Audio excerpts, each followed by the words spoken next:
Allez, je fais ce message ce matin, c'est une inspiration. Je voulais en parler depuis. Alors, ils vont vouloir s'ingérer dans tout ce que vous faites. Ils vont vouloir vraiment s'ingérer, contrôler votre temps. Donc le but, c'est qu'ils veulent avoir un contrôle en fait sur votre temps, sur ce que, voilà, sur ce que vous avez à faire. Donc ils vont vous donner l'impression que, voilà, ça les intéresse ce que vous faites et voilà, ils vont même vouloir collaborer avec vous. Ils vont même vous proposer des projets, voilà, des projets. Et ils vont même aussi te demander de t'accompagner dans certains lieux où tu, en temps normal, en fait, ils vont se présenter comme des personnes qui en fait s'intéressent à toi.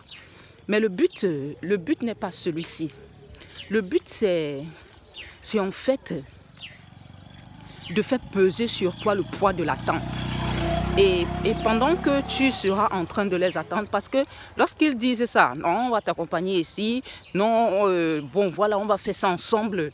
Lorsqu'ils disent ça, eux, ils se retirent. Voilà alors où le bas blesse. Parce que quand ils te disent ça, eux, ils se retirent. Maintenant, toi, tu commences à besogner pour savoir, mais c'est comment on avait dit ceci, mais je ne vous sens plus très motivé. Et certaines personnes, même d'entre vous, vous allez appeler, ils ne vont pas prendre, ils ne vont pas décrocher. J'ai déjà j'ai parlé avec un élu. Quand la meute, je parle de la meute, hein, quand la meute s'est rapprochée, je lui ai dit fais attention. Fais attention, eux, ils n'ont pas changé. C'est toi qui as seulement décalé.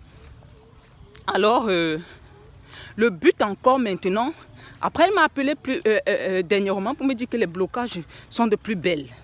Les blocages sont de plus belles. Elle a une salivation, une très forte salivation. Je lui ai dit oui, la salivation, c'est les liens familiaux. Lorsque les liens familiaux sont excessifs, tu commences à avoir une salivation excessive. Donc, ça veut dire que le contact s'est fait. Ça veut dire que le contact s'est fait. L'appareillage s'est fait. Maintenant, c'est elle qui commence à les chasser. Quand je dis chasser, ça veut dire courir derrière eux. Parce que bon, le frère a dit que bon, il y a un projet qu'il veut faire avec elle. Bon, ils vont aller là, ils vont aller ceci. Maintenant, elle se retrouve en train d'appeler et personne ne prend. Elle se retrouve en train de recommencer encore à s'inquiéter. Donc là, c'est tout le piège. C'est tout le piège. Ils veulent en fait regagner votre disponibilité, que vous soyez au four et au moulin, mais ils ne vont pas agir comme avant. Ce qui va se passer, c'est que ils vont te donner en fait la petite, oui, quoi. Ils vont d'abord venir comme des gens qui te respectent, qui te préfèrent, qui ne t'ont jamais rejeté. Voilà. Donc, de manière subtile maintenant, ils vont t'apporter des aides, des cadeaux. Et ils vont te saturer, de leur... Mon ami, tu ne sais pas combien d'anges m'accompagnent. Tu blagues, tu tombes. D'accord? Et ils vont te saturer de leur présence. Et au fur et à mesure, à te piquer les yeux, hein.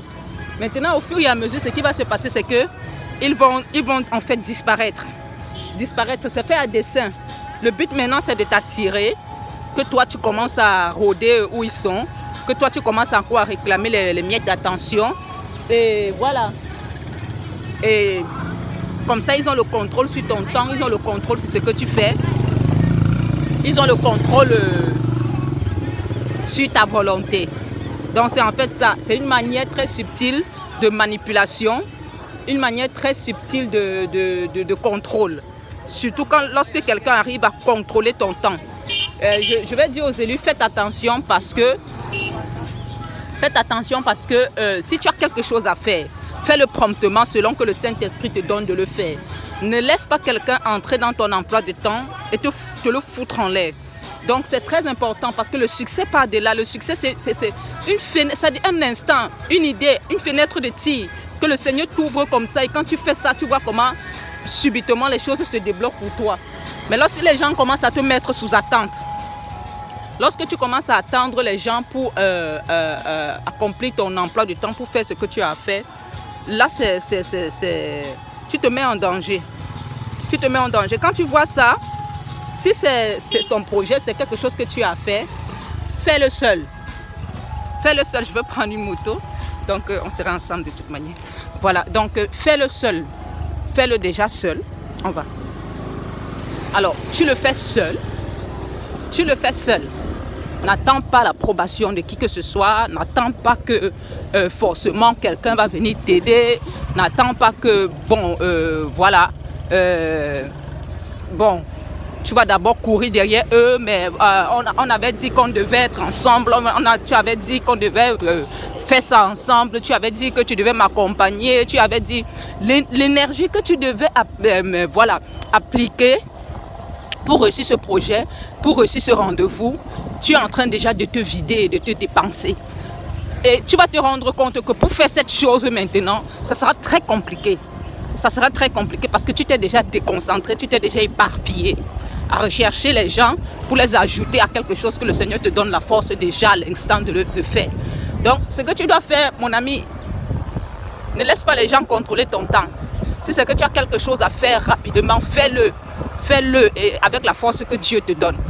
Mais lorsque tu attends que d'autres personnes viennent, voilà, après tu commences à les chercher, pourtant c'est eux qui ont dit qu'ils vont t'aider, et ils disparaissent subitement. Toi, tu commences à les chercher comme s'ils étaient perdus. Ils ne sont pas perdus. Ils connaissent où tu es. Ils ont ton numéro de téléphone. Voilà. Donc, ils ne montrent plus aucun intérêt pour la chose. Et toi, ils te laissent donc maintenant saliver, voilà. Là, sur le rebord, les attendre au carrefour. En fait, c'est la même théorie. Hein. Les attendre au carrefour, totalement esselés et largués. Voilà. Et tu ne sais plus où tu mets la tête. Donc, ne retombez pas dans ce piège.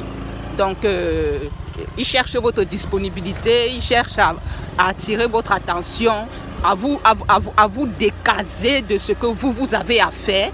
Voilà. Pour vous tourner vers eux encore.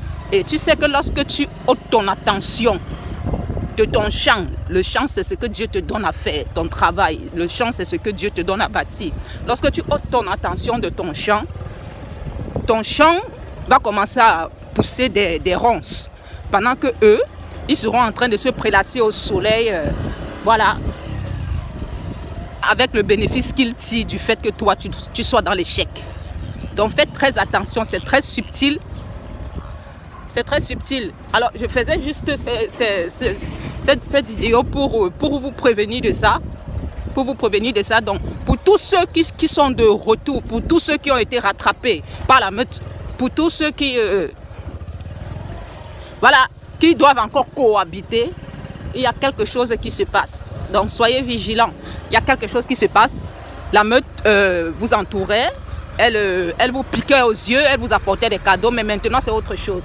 Elle se retire, elle se rétracte, elle se retire. Maintenant, il y a un moment de silence, vous ne les voyez plus. Faites attention, le but c'est que tout ce qu'ils ont déjà sémé, les cadeaux, l'aide qu'ils vous ont apporté déjà, si c'est qu'ils vous ont apporté de l'aide, commence maintenant à vous attirer vers eux. Petit à petit, ils ont posé des graines, donc ils attendent que cela pousse. Donc, voilà. C'est un peu ça. Donc faites attention. Restez concentrés sur ce que vous avez à faire. Restez concentrés, centrés sur vous. C'est comme ça que vous allez réussir. Bon, bye bye.